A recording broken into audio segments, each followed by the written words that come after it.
Shalom Bapak Ibu yang terkasih dalam Tuhan. Kali ini spesial untuk WAG pembacaan Alkitab setahun. Saya membuat video tentang pertanyaan-pertanyaan yang masuk kepada saya. Dan saya minta maaf karena pertanyaannya sudah cukup lama dan saya belum jawab. Tapi pada waktu seperti inilah saya ingin menjawab pertanyaan-pertanyaan dari teman-teman, yang mana ketika mereka membaca pembacaan Alkitab setahun ada hal-hal yang kurang dimengerti. Dan itu akan saya bahas dalam serial saat ini. Jadi ini bagian pertama. Ya, kalau ada pertanyaan silakan diajukan kepada saya. Pertanyaan pertama, terima kasih untuk yang sudah mengirim ini. Ya, jadi Shalom, selamat pagi Pak Christian. Mohon izin bertanya. Dalam Lukas pasal 23 ayat 29 sampai 31 dikatakan bahwa berbahagialah perempuan mandul. Padahal dalam PL, Perjanjian Lama, perempuan mandul itu digambarkan sebagai kenistaan bagi seorang perempuan. Ya, ini pertanyaan pertama. Kemudian satu paket dengan itu, jika orang berbuat demikian dengan kayu basah, apakah yang terjadi dengan kayu kering? Pada ayat 31. Nah, ini pertanyaan. Terima kasih Pak Mulyono untuk bisa bertanya seperti ini. Saya selalu mengajak kita untuk melihat konteks bacaan. Dan kemudian ada konteks dekat, konteks jauh, kemudian cari juga latar belakang sejarah, dan kemudian kita menafsirkan dalam bingkai keseluruhan keterkaitannya dalam Alkitab. Jadi tidak bisa dipisah-pisahkan semuanya ini. Nah, ini adalah cara saya untuk bisa menjawab pertanyaan-pertanyaan Bapak, Ibu, Saudara. Ya, coba kita lihat dulu bahwa kita harus bisa memisahkan antara Lukas pasal 23 di Perjanjian Baru dengan apa yang terjadi di Perjanjian Lama. Ini kurun waktunya kurang lebih bisa 1000 tahun, ya, karena konteksnya berbeda, 1000 sampai 2000 tahun sebelum Perjanjian Baru muncul. Jadi cukup lama, jadi harus diperhatikan konteks seperti itu. Tapi coba kita belajar bersama. Saudara, konteks jauh dan dekat, ya, bahwa pada waktu itu kita harus ingat bahwa ada kelompok ahli Taurat dan orang Farisi, tapi juga ada kelompok daripada Romawi, tentara Romawi yang saat itu menjajah akan Israel atau Yehuda pada waktu itu. Di Yerusalem dikuasai sebagai bagian daripada Roma, sehingga mereka sebenarnya terjajah oleh Romawi, ya. Nah, coba kita lihat satu persatu. Bahwa saat itu adalah saat penyalipan. Kita tidak boleh lepas dari konteks penyalipan. Dan kemudian budaya pada saat itu, Yahudi Helenistik, yang berkuasa adalah ahli Taurat dan orang-orang Farisi. Kemudian secara politik ada dari penjajah, yaitu Romawi. Jadi kita membaca ayat Lukas itu dengan konteks seperti ini. Jadi supaya kita bisa melihat kenapa sampai Tuhan berkata seperti demikian. Ya. Apa yang dilakukan oleh Yerusalem pada waktu itu sudah saya kategorikan sebagai dosa memuja Roh Kudus, ya. Kenapa demikian? Kalau kita baca daripada Matius pasal 27 ayat 23 sampai 25 dikatakan begini. Tetapi kejahatan apakah yang telah dilakukannya, namun mereka makin keras berteriak, ia harus disalibkan. Ini adalah orang-orang di sekitar penyalipan yang mau tak mau harus disalibkan. Karena mereka sudah dipengaruhi oleh ahli-ahli Taurat bahwa lebih baik satu orang mati daripada seluruh bangsa itu binasa. Karena seolah-olah ada sebuah pemberontakan di mana Yesus membawa ajaran baru yang memberontak terhadap Romawi. Nah, ketika Pilatus melihat bahwa segala usahanya akan sia-sia, malah sudah mulai timbul kekacauan, ia mengambil air dan membasuh tangannya di hadapan orang banyak dan berkata, aku tidak bersalah terhadap darah orang ini, karena dia melihat tidak ada kesalahan apapun. Ya, itu urusan kamu sendiri. Dan orang-orang ini, saya katakan mereka menghujat Roh Kudus karena apa? Seluruh rakyat itu menjawab, biarlah darahnya ditanggungkan atas kami dan anak-anak kami. Yang artinya bahwa mereka secara sadar bahwa melakukan apa yang mereka lakukan itu menolak Kristus itu dengan sadar, dan biarlah darahnya ditanggungkan atas anak-anak kami dan anak-anak kami. Artinya kurun waktu itu misalnya orang-orang itu pada waktu itu kurang lebih umur sekitar 30-an tahun, ya, mereka menikah lalu mereka sampai sekian tahun lagi hidup dan akhirnya pada anak-anaknya juga sudah ada. Ya, saya mau tunjukkan satu kurun waktu yang luar biasa harus kita lihat. Coba kita lihat bersama. Ya. Nah, ini yang sudah dilakukan oleh orang Yahudi, ya. Mereka melakukan seperti hal ini. Nah, ini adalah gambar ketika Yesus dikatakan salibkan dia. Nah, coba kita lihat lagi tragedi yang terjadi 70 tahun Masehi, tahun 70 Masehi. Itu artinya kalau Yesus 33 berarti masih sekitar 36 tahun, 37 tahun baru terjadi hal seperti ini. Ini tragedi kehancuran Yerusalem, di mana orang-orang Romawi datang, Jenderal Titus mengepung akan Yerusalem, dan Yerusalem pada waktu itu dihancurkan. Temboknya disikat mereka, kemudian bait sucinya juga demikian, ya. Nah, ini kehancuran, ya, yang luar biasa, dan 1 juta orang Yahudi dibunuh karena pada waktu itu adalah masa-masa Paskah, sehingga orang Yahudi dari seluruh dunia datang tumplek di Yerusalem. Kota itu dikunci, dikepung, kemudian mereka dihabisi oleh orang-orang Romawi yang waktu itu melihat pemberontakan yang terjadi di Yerusalem, dan 1 orang Yahudi dibunuh. Nah, saudara, kalau kita lihat konteks seperti ini sesuai dengan nubuatan Tuhan, karena Tuhan katakan bahwa bait suci yang luar biasa megah itu akan dihancurkan dan batunya akan dicungkil satu persatu. Karena apa? Di dalam bait suci itu dibakar, kemudian emas-emasnya itu meleleh dan masuk ke celah-celah batu. Dan orang Romawi yang sudah kesetanan seperti itu, mereka cari emas, mereka hancurkan bait suci dan ambil emas-emas yang meleleh di batu-batu sehingga batu-batu itu dicungkilkan. Nah, ini adalah sesuai dengan apa yang Tuhan katakan. Ketika Tuhan datang dan lewat bait suci dan mereka membanggakan bait suci, Tuhan bilang, nanti akan terjadi masanya di mana tidak ada satu batu pun yang terletak di atas batu yang lain. Nah, kalau kita bicara tentang kayu basah dan kayu kering, coba kita lihat Lukas pasal 23 ayat 31. Sebab jika orang berdosa demikian dengan kayu hidup, apakah yang terjadi dengan kayu keringnya? Ya, kayu hidup itu adalah Yesus, karena Yesus bersama-sama, ya, itu Yesus mengajarkan bagaimana dia menjadi air hidup, roti hidup. Dia adalah kayu hidup pada waktu itu. Mereka salibkan, ya, menghasilkan kehidupan yang sampai saat ini kita melihat bagaimana Yesus jadi roti hidup bagi kehidupan kita, air hidup dan sebagainya. Dia adalah pelambangan daripada kayu hidup. Sedangkan kayu kering adalah penduduk Yerusalem yang tanpa Yesus hidup di dalam menjadi kering dan siap dimakan api dan menjadi debu. Ya, jadi kalau yang terjadi pada kayu kering, kayu hidup seperti demikian, apakah yang terjadi pada kayu kering, yaitu orang-orang Israel? Nah, mereka dihancurkan pada waktu tahun 70 itu. Ya, jadi ini membuat kita melihat bahwa kondisi pada saat itu, kita coba lihat kembali kepada pertanyaan kita yang pertama, yaitu kenapa kok dikatakan berbahagialah orang yang mandul? Karena pada waktu kejadian seperti demikian, orang-orang yang tidak mengandung, artinya tidak punya anak, ya, artinya dia harus berbahagia. Karena pada waktu itu bapak, anak, ibu semua dibunuh. Karena apa? Pemberontakan yang mereka lakukan. Pertama, menyalibkan juru selamat, dan dosa itu mereka bawa dengan penghancuran yang dilakukan pada tahun 70.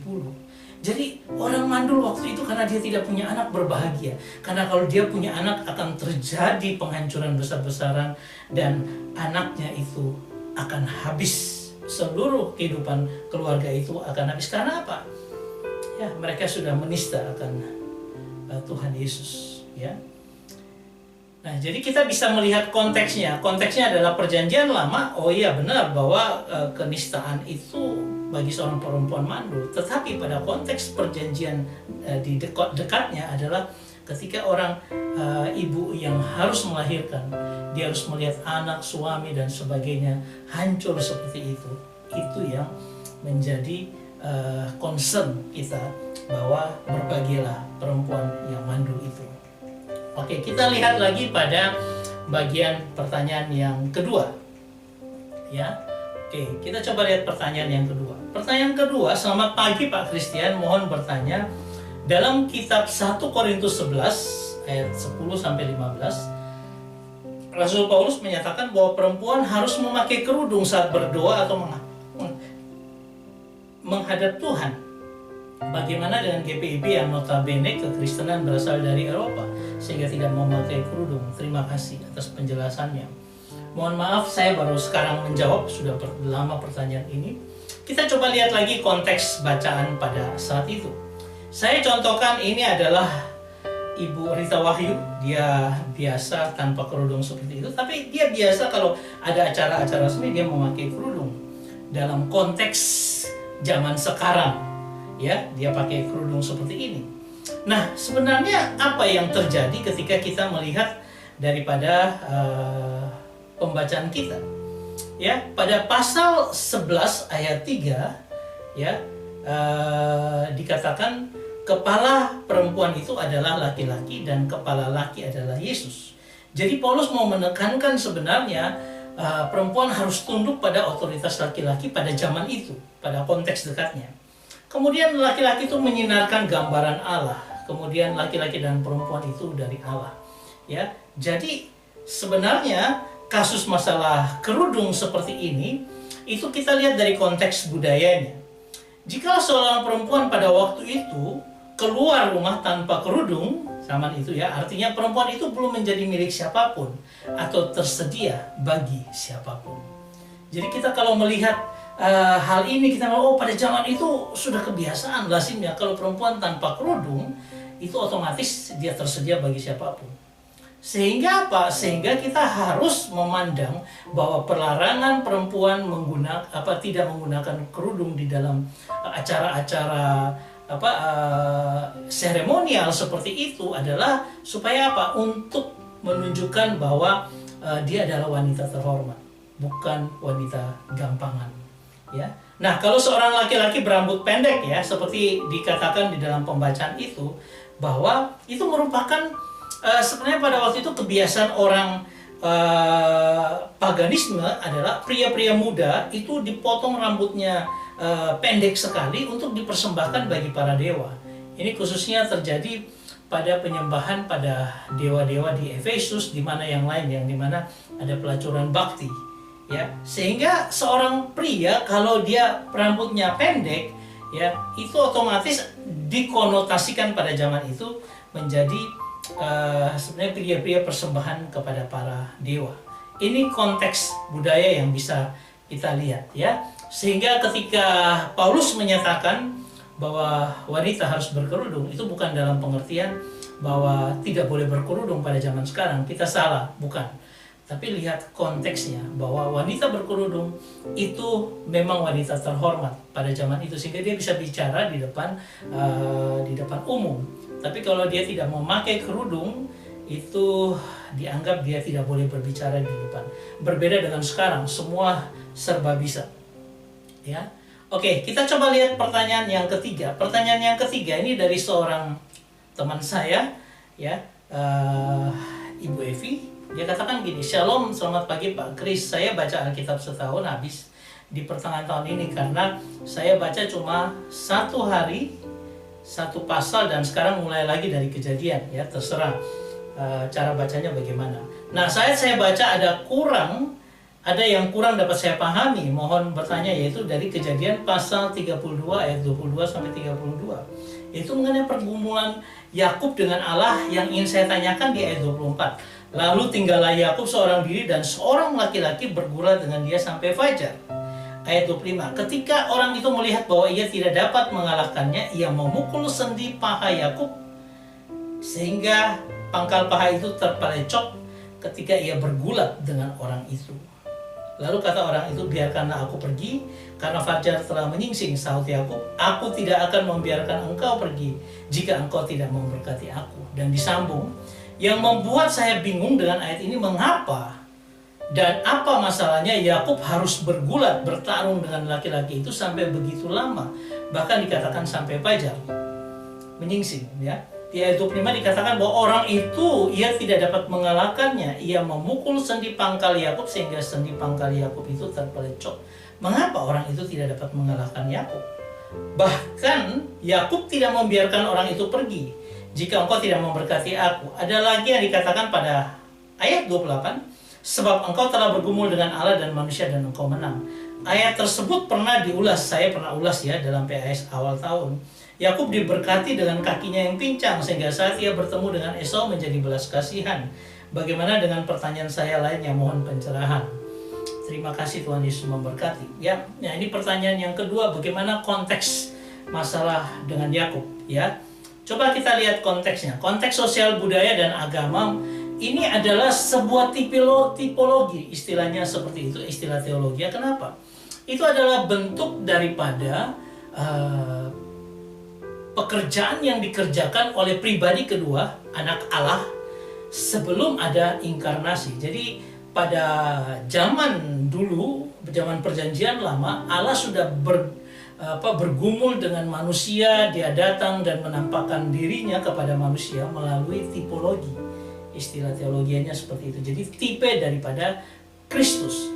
Nah, seperti ini adalah seorang yang bergulat dengan Yakub, ya. Kita boleh lihat seperti itu. Jadi pergulatan pada waktu itu seperti itu. Jadi seperti orang wrestling, dia bergulat ya dengan seorang yang lain gitu. Jadi main bertahan, kuat-kuatan ya. Ya, jadi ini adalah gambaran tipologi bagaimana Kristus, malaikat Yehova, malaikat Allah yang ada ini bukan malaikat biasa, ini adalah tipologi. Tipe daripada Kristus, di mana itu Kristus hadir dalam bentuk manusia. Nah, Yakub bergulat sehingga akhirnya dia dinamakan Israel. Ini bicara tentang transformasi dan berkat Tuhan bagi Yakub, ya. Nah, coba kita lihat pada konteksnya ini dalam ayat yang saya bisa tunjukkan pada ayat ke-24. Dikatakan gini, lalu tinggallah Yakub seorang diri dan seorang laki-laki bergulat dengan dia sampai fajar menyingsing. Jadi ada seorang yang datang dan bergulat dengan Yakub. Nah, di dalam terjemahan dari King James ya dikatakan tentang and they wrestled, ya, artinya apa? Dia bergulat dengan orang itu sampai breaking day, sampai fajar menyingsing. Ya, jadi ini ada sebuah pergulatan. Nah, bergulut itu artinya seperti orang wrestling, ya, orang bergulat gitu ya, sehingga kuat-kuatan, bukan main pukul-pukul seperti Smackdown gitu, tapi dia bergulat, mereka beradu kekuatan, ya, seperti itu. Nah, seperti gambaran ini, tapi gambaran ini mau menunjukkan apa? Mau menunjukkan Allah yang ada di situ. Tetapi ada sesuatu yang dia katakan God put his power in him.